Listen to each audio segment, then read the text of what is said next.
What if I told you that one of the most expensive cars in the world was invented by a poor kid with very little education? This is the story of Rolls-Royce.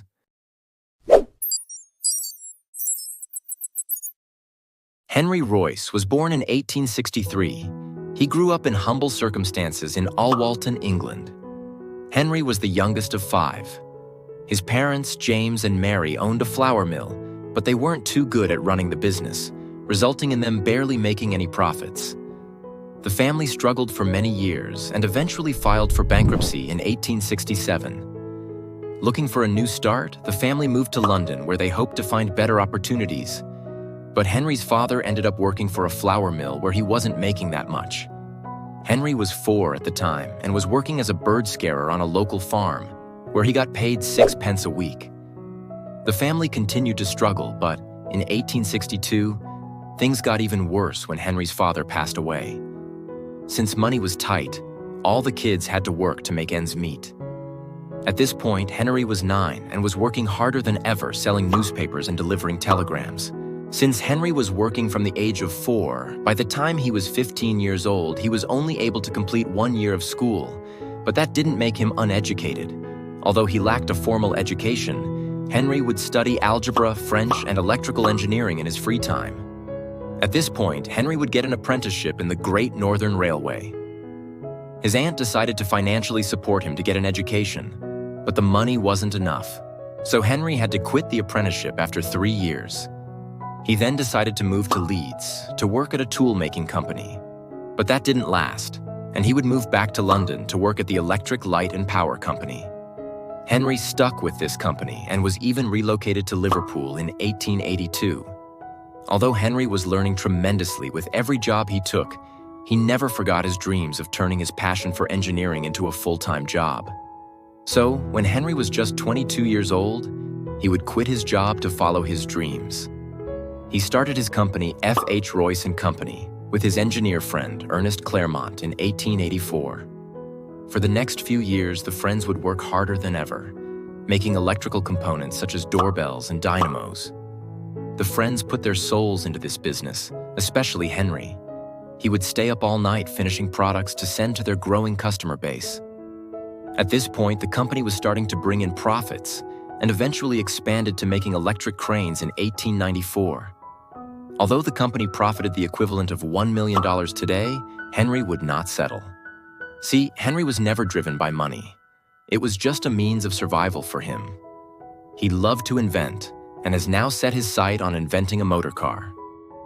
The Royce in Rolls-Royce obviously came from Henry's last name, and although he played a crucial role in the founding of the company, Charles Rolls was the other half behind the company's future success. In a parallel universe, Charles Rolls was born in 1877 into a wealthy family in London's affluent Berkeley Square. Unlike Royce, Rolls had the privilege of attending the prestigious Cambridge University, where his interest in engineering and automobiles flourished. He would always be working on something with his hands, which gave him the nickname Dirty Rolls.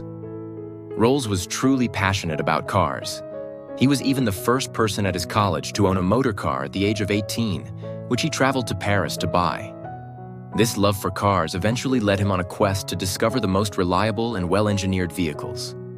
In 1903, with the help of his father, Charles would open one of the first car dealerships in Britain, which he would name C.S. Rolls & Company, where he would import and sell Peugeot and Minerva cars. Charles would make a lot of money from his company, but he was also known for being a daredevil. He was a racing enthusiast, even racing in a few races himself. Charles also obtained his pilot license, which was extremely uncommon at the time. Although these hobbies are expensive ones, Rolls could afford them, but sadly, his money won't be the only thing affected by his hobbies. As you can probably tell, Henry and Charles lived in completely different worlds and grew up in extremely unsimilar circumstances. Yet, because of one man, the two would eventually meet, and although they didn't know it, it would not only change both of their lives forever, but the entire future of motorcars. Just a quick note: if you enjoy this type of content, consider subscribing to our channel. A decade has now passed since Henry has founded his first company, and as we know, he couldn't get his mind off wanting to make his own car, and in 1903, he created his first petrol engine, and in the following year, his own car. But Henry did not stop there. He would create 2 more cars that all ran beautifully. Henry would end up keeping a car to himself, giving the second one to his business partner, Ernest Claremont, and would sell the last one to a shareholder in his company, Henry Edmunds. This would turn out to be the best decision he would ever make. While Henry Edmunds was a shareholder in Royce's company, he was also a friend of Rolls. And at the time, Rolls was extremely frustrated that he had to import cars to sell them. So when Edmunds was showing off his new car to Rolls, Rolls wanted to meet the man behind this creation. At first, he wasn't too impressed as he preferred bigger engines, and Royce's car was only a 2-cylinder engine. But when he tested the car and saw how smoothly it drove, he changed his mind immediately. In 1904, Henry Edmunds arranged a meeting between Charles Rolls and Henry Royce. The meeting took place at the Midland Hotel in Manchester. Rolls was immediately captivated by Royce's engineering genius, and Royce was equally impressed by Rolls' business acumen and vision. Although Royce was 41 at the time and Rolls was only 26, they were a perfect fit. The 2 men struck a deal. Royce would manufacture the cars and Rolls would sell them. Thus, the Rolls-Royce brand was born, with the first car officially produced under this new partnership being the Rolls-Royce 10 horsepower in 1904. This was the beginning of the partnership that would change the automotive world forever.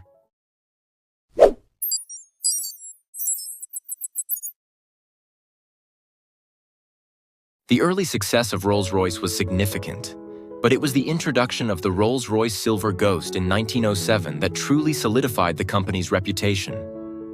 The Silver Ghost was designed to be the best car in the world, and it lived up to this ambitious claim.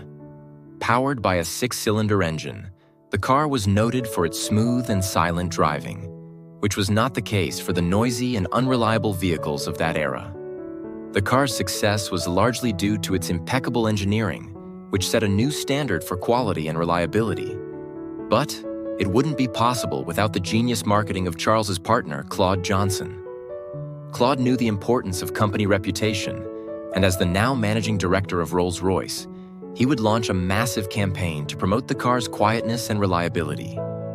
The Silver Ghost famously completed a 14,000-mile endurance test with almost no mechanical issues, a feat that astonished the automotive world and cemented Rolls-Royce's reputation for producing the finest cars in existence. At this point, Rolls-Royce was a huge success, but Henry would not rest. His work ethic never changed since he was selling newspapers. Henry would continue working on his designs non-stop to the point where he was known to not eat properly from how much he was working. And unfortunately, it would start to take a toll on his health. But he will still live a few years and continue to make beautiful cars, unlike his partner, Charles Rolls.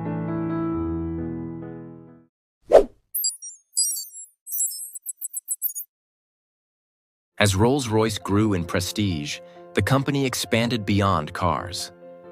During World War I, Rolls-Royce shifted its focus to producing aero engines, which played a critical role in the war effort. The Rolls-Royce Eagle engine was the first to be produced, powering various British aircraft. This diversification marked the beginning of Rolls-Royce's legacy as not only a luxury car manufacturer, but also a major player in the aviation industry. Unfortunately, Charles Rolls did not live to see the full extent of their success, as his love for flying would sadly end his life. Charles would end up buying a Wright Flyer airplane, which he would make over 200 flights in. But in 1910, during a flying display, his plane would crash and Charles would die in the crash at the age of only 32 years old, becoming one of the first Britons to die in an aviation accident. However, Henry Royce continued to drive the company forward, ensuring that the Rolls-Royce name became synonymous with luxury and engineering excellence.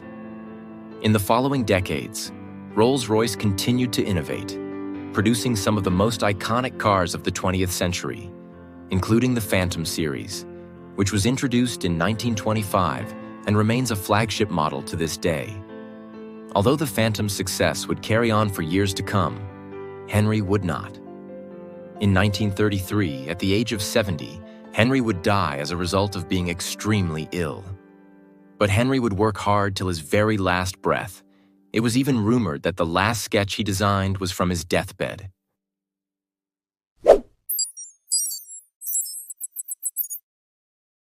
Despite its legendary status, Rolls-Royce faced significant challenges in the late 20th century. The company struggled financially, leading to the separation of its automotive and aerospace divisions in 1971. The car division eventually became Rolls-Royce Motor Cars, and after a series of ownership changes, it was acquired by BMW in 1998. Under BMW's ownership, Rolls-Royce experienced a rebirth.